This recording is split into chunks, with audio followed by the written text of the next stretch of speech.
Hello again. I haven't done one of these videos in a while. It's been one of those holiday seasons where you're trying to do too much and shuffling around quite a lot and never still quite being able to make it all fit. But here we are. We're back again in a new year and talking again about the Ascendant in various nakshatras. And just a reminder, there have been 2 other videos in relation to this. There is a link below if you want to click on that link to the first of these videos. Actually, instead, let's make that a link to the playlist, and you can watch the entire playlist from there.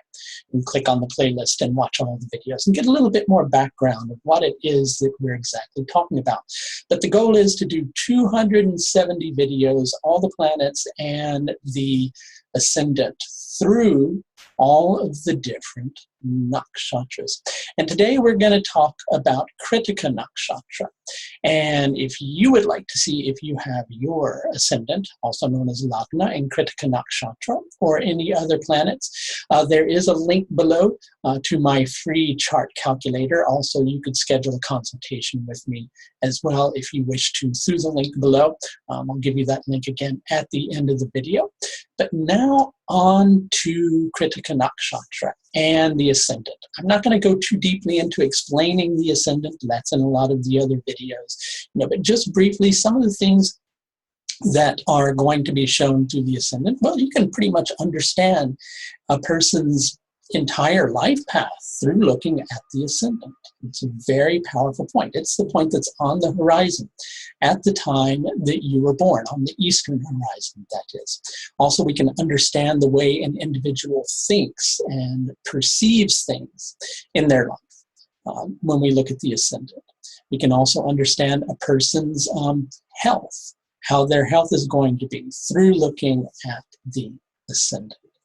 And today we're going to look at the Ascendant in Krittika and what that means for an individual, keeping in mind that the placement of the rest of the planets in your chart is going to color these experiences differently. That's why you can't just come out and say a person with their Ascendant in Krittika and the planet that rules Krittika, the sun, in this position is definitely going to be exactly like this. Because there are so many different factors that you have to include in the equation in order to understand it. But I'm going to give a couple of different examples just to get you thinking and just to get you understanding. For Krittika natives, looking at their unique perspective or their life experience, which is one of the things that can be shown through the Ascendant or the Lagna. Well, for them, their life is going to take on a tone of nourishment of their life's path through the truth. These individuals are here to become differentiated, right? To get to the core of who they are inside of themselves.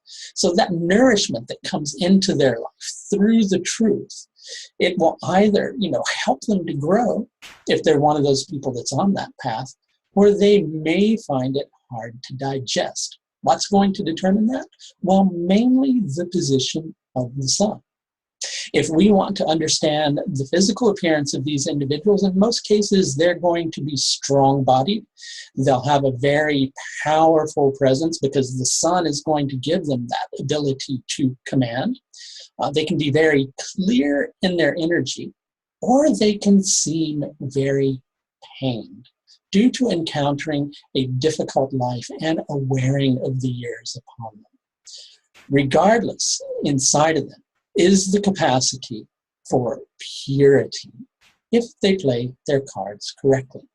Let's talk about a couple of positions of the sun, since the sun is the ruling planet of Krittika. And let's say we've got the sun in Aries, where the sun is exalted.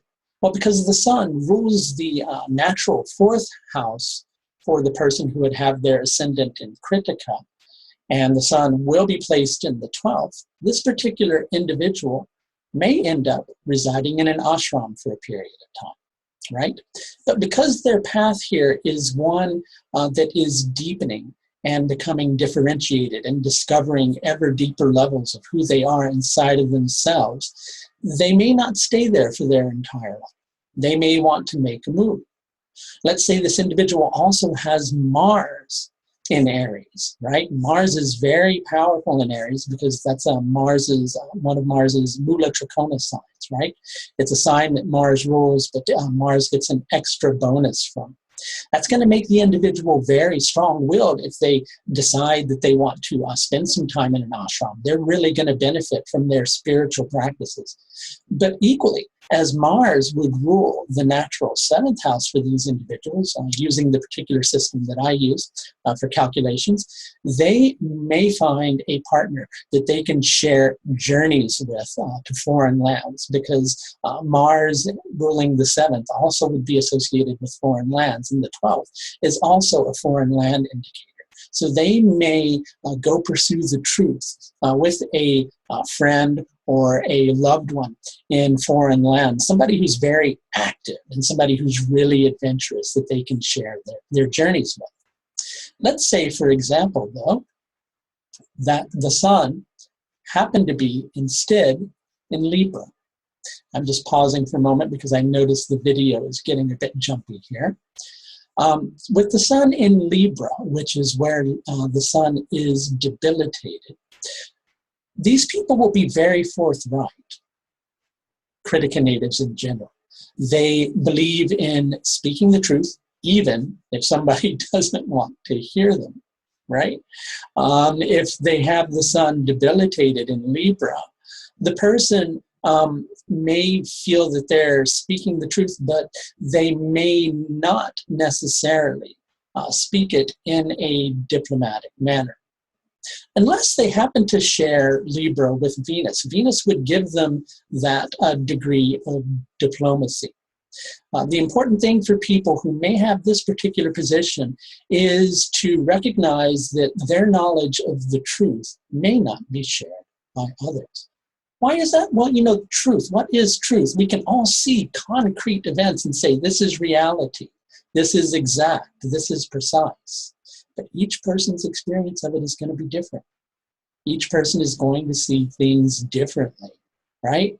So truth, there is a truth that's absolute. It's beyond any description of the truth. And we all have different experiences of what that truth is. And for Krittika natives, that's part of their process, is learning about that experience, right? These people, because of speaking what they perceive to be the truth, may attract a lot of enemies to their life. They may be in a position, if they have the sun in Libra, of feeling somewhat stabbed in the back by others, because interestingly enough, one of the symbols of Krittika is a dagger or a razor. So these people can literally feel, that even though not quite precisely physically stabbed in the back, I'm not saying that, but really, betrayed by somebody else. And it's because of their particular perception of a situation, which may not be shared. But if Venus is there again, Venus tends to starve the sun if the sun is debilitated and is also sharing Libra with Venus. But because of Venus's presence there and the fact that Venus would rule the ascendant for the individual, they can stand the potential to learn from their enemies, to learn from these people who they're perceiving as their foes. But they have to approach the situation with open eyes, rather than eyes that feel they have seen everything, but inside have actually learned nothing. Now, this is just a couple of examples of how having the ascendant in Krittika can color the life of an individual. There are so many other things to take into consideration. If you'd like to know if you have your ascendant in Krittika, like I said, the free chart calculator below, or you can schedule a consultation with me. If you do have a planet in Krittika and would like to know a little bit more of what that means for you, again, you just schedule a consultation with me below. That's going to do it for this brief look at the ascendant in Krittika Nakshatra. Hey, just a reminder, tomorrow night, Thursday, the 7th of January, 8 p.m. Eastern Time, I will be on KRS channel with Kapil Raj, talking to him about the nakshatras. Until then, or until next time I talk to you, take the very best care of yourself. Bye now.